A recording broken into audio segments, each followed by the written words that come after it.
All right, music fans, welcome back. Harmless Dave here, talking real music in real time for a few real people just like you and just like me. So the Eagles, they're on the Hotel California thing. My friend Mark sent me some video footage, probably has been there for a while on YouTube. The video has over 3 million views. The Eagles at the Forum back in October. Holy crap, Batman, there's a lot of empty seats there. Now, again, I don't know. Okay, so I'm going to plead ignorance a little bit here. I don't know if there were any protocols in place to limit the size of the audience, but there were people scattered about in the sections that weren't down toward the floor. Your typical nosebleed seats that will run you probably $300 or $400 each. I have no idea what they're paying on the floor. I think I read somewhere, I think it's like $800 to start or 600. I don't know. But again, this is a concert where you need your paperwork in order to attend, or a QR code. Hey, look at me. And you have to be fully thinged. You can't be partially thinged.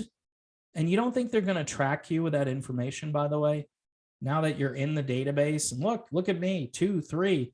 Wow, you're a good citizen. According to Don Henley, he says that's the cost of freedom today. Not defending the freedom, going along with the government and the government rock band. The Eagles, of course, is a government rock band. Ticketmaster, a government agency. Live Nation, a government agency towing the line. And going to states like Florida and different places. And the state doesn't require you to do this stuff, but the government agency known as Ticketmaster or Live Nation is telling you, yes, you need to do this. So my friend Mark sends me this video. Mark, by the way, a loyal patron, a patron who does not troll me, a patron who doesn't sign up for Patreon just to insult the host and then leave, right? Because that's always a good way to make your presence felt. That will make me really want to read your comments and, send comments back to you. Really, I got into this because I had a take on things, and you don't have to like my takes. Some people will sign up and they'll tell me, hey, I don't agree with you all the time, but I really like what you have to say. Or I really like the fact that you say what you believe. That means more to me than people who say, I'm in lockstep agreement with you all the time. People usually say, I agree with you on most things. I don't agree with myself on most things some days, okay? A day or two later, I may have a different take than I had originally. It's called freedom of thought and the ability to change your mind or your opinion on something. So let's get to the Eagles concert, shall we, before I go off on another tangent. So I noticed that the arena, which is the Forum, wasn't filled to capacity.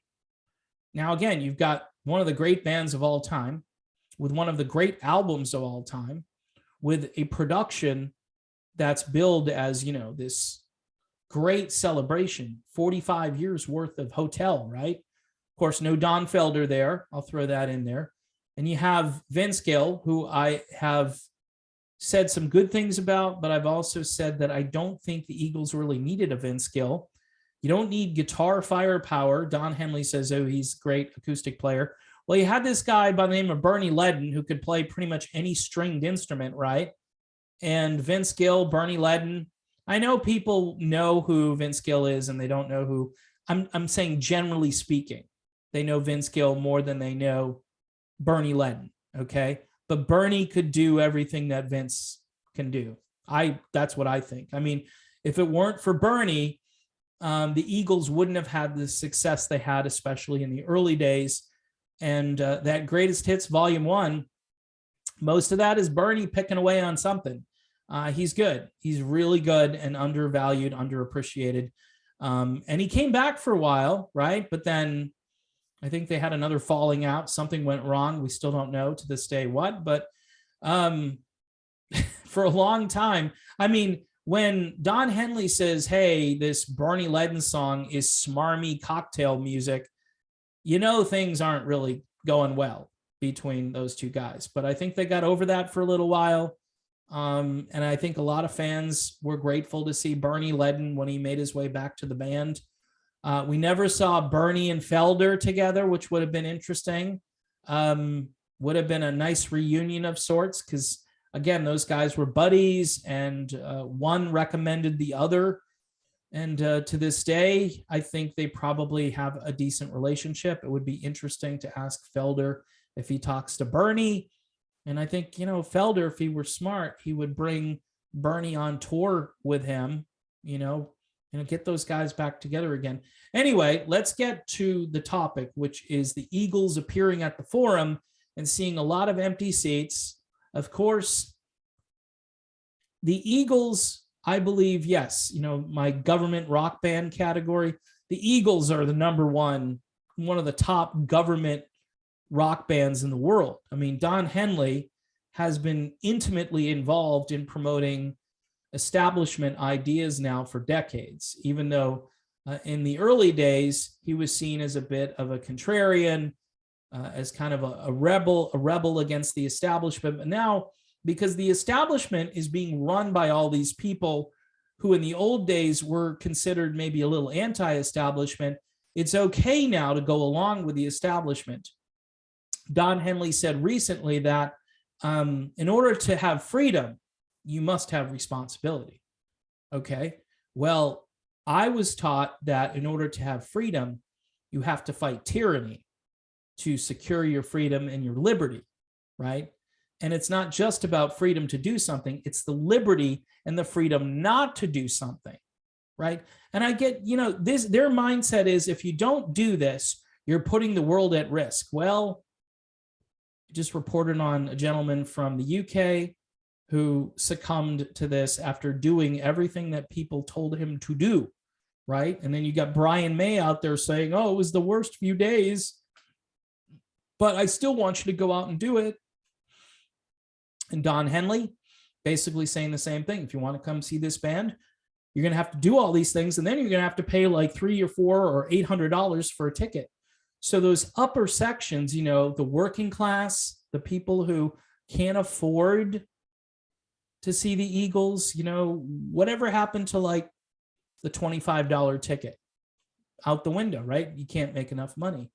I mean, you've got the arena, you've got to secure all these protocols, that costs money. You've probably got some sort of liability that you might be responsible for if this is a super duper spreader event or whatever, which it could be, because you know what? None of this stuff seems to change the trajectory of the thing-demic. It just continues to be more things out there regardless, right? Because all of this so-called people that are aligning, all the people like in the northeastern part of the country and different places that have been preaching this new religion of public health every day, they preach it really hard and they seem to have crappy results, like their preaching doesn't work, or it's just all for show. It's to show virtue, that you're smart and you're attentive to all of this propaganda, and you'll do whatever it takes to make all of the people who are putting out this propaganda, who will write negative things about you if you don't. And the Eagles don't want bad publicity. And there's nobody in that band, who would go against this. And that's another reason why Felder isn't in the band, because who knows what Felder did, right? On his personal level, what he did. But he was the contrarian back in the day. If you look at the movie, and the Eagles are all surrounding this politician saying, this man is doing great things and we should fundraise for him. And Felder's like, can't we fundraise for Children's Hospital or something like that, where we'll actually do good rather than supporting this corrupt politician who is just, again, he's got a donate button. Back in those days, it wasn't a button, but it was, hey, donate to my campaign and I'll fix this problem. I'll speak lip service to it. And even worse than that, I'll eventually unravel all of the freedom that we used to have by promoting tyranny. And that's what's happening now. So the Eagles are basically a government rock band. The sponsorship is all government oriented, whether it's Ticketmaster or Live Nation. These entities are just doing the bidding for the feds in the so-called private sector, which is not private sector anymore. None of this is private sector. Your mom and pop store in downtown, rural, old-fashioned America, that's kind of more the private sector. That's what's left of it. But these big corporations are all entwined with the federal government. So anyway, the performance itself, which Mark thought was substandard, I thought was okay considering all of the things that are going on with this band, which, you know, again, they're a very different band than they were 45 years ago. This isn't really the same level of production that you can get out of this band, although you have much better technology, which will fill in where there are gaps. Now, I know Don Henley. The one thing about Don Henley is he's going to sing the song, and he does. It's him. His voice has changed, but he's still a plausible lead singer of the song Hotel California. And he benefits a lot from the fact that nobody else in the world really sounds like Don Henley. So this Don Henley that's 45 years removed from the Hotel California version of Don Henley is still closer to that Don Henley than anyone else on planet Earth. You know, again, the lower register isn't as present. There's some creakiness to the vocals, but he's pretty much holding the notes and carrying the tune. And I think it's in the original key from what I can hear. So I guess that's a victory, right? It's better than somebody who sounds nothing like they used to sound. And if you're looking at like loss of vocal skills, I compare Don Henley, for instance, to Kevin Cronin, and I would say Henley is in better shape than Cronin. And I think Henley is a bit older. And the material itself, do the Eagles have these screaming high notes? No. They were, you know, sit down by the campfire and sing these songs. And again, they don't have this drastic, you know, upward amount of difficulty within the songs. And when they did, you had guys like Randy Meisner there, right? And, you know, Vince Gill, I think, sings Take It to the Limit, which is, it's an abomination. I'm just going to say it. I would say retire the song and don't sing it. I think even Glenn Frey, when Randy wasn't in the band, obviously, and they didn't have anyone to sing it, Glenn Frey would sing it. And I was like, just don't sing it. I mean, not that Glenn butchered it or anything, but they used to complain that, hey, Randy, everybody wants to hear you sing that really high note. Well, nobody can do what Randy did in his prime. So unless you find somebody who can do that, who can kind of sound like Randy Meisner, I would say just retire the song. It's a great song. It's a #1 record, I think, for the band as well. And, you know, people do want to hear it live, and they're going to hear a very scaled back rendition of the song. And for me as a fan, I'm like, okay, that was nothing like what I've been hearing on the radio for like almost 50 years, over 47 years, something like that. So it's again, these are the things you have to weigh. Are you there just for entertainment? And a lot of people are. Are you a casual fan that loves Hotel California? It's like Journey with Don't Stop Believin'. There are other songs the band has, and a lot of them, right? I'd like to hear Get Over It. Maybe they perform that live. I don't know if they do it live. They should. It's a great song, especially nowadays. But the critics hate that song because it critiques all of these talking heads. See, Don Henley can be a little bit fickle at times, and occasionally he strays into territory that, you know, makes sense to me. But I could see why they wouldn't perform that song, because it goes against their government masters and their government narrative that's set up. And in any event, they're going to stick to the songs that have been beaten into the ground. They'll let Joe Walsh go on his tangent. Tim Schmidt will get to sing his 1 or 2 songs. I mean, Vince Gill is there because he sang I Can't Tell Me Why on the I Can't Tell You Why on the Common Thread album. So is that the reason he should be there? Well, Don Henley has said, look, he's this amazing guitarist, great acoustic player. And I'm sure if Don Felder was asked, he would say, yeah, Vince Gill, amazing, right? How can you not like Vince Gill? But replacing Bernie Leadon or Don Felder with Vince Gill for Vince Gill, I just think it doesn't make a lot of sense. But they did it. They got more star power. And this is a game of names and brand names at this point. This is why, you know, Stevie Nicks can go out with Fleetwood Mac and they bring in Mike Campbell and Neil Finn. And these are names. And the people are banking on the fact that, hey, they replaced Lindsey Buckingham, but they have names. They have big names. So it's kind of like a whole different band, but, you know, we can put these names on the marquee and they'll keep the interest going in the band. So the song was okay, but I think the big problem for the Eagles was that arena. The upper sections of that arena, the Forum, were empty, or they were very scattered. You know, there were a lot of empty seats, and that was surprising. LA County, you're at the LA Forum.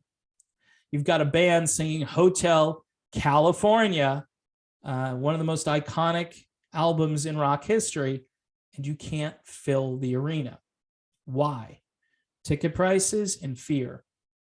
I'm sure most of the people or a lot of people in that county have done the thing like 9 times, right?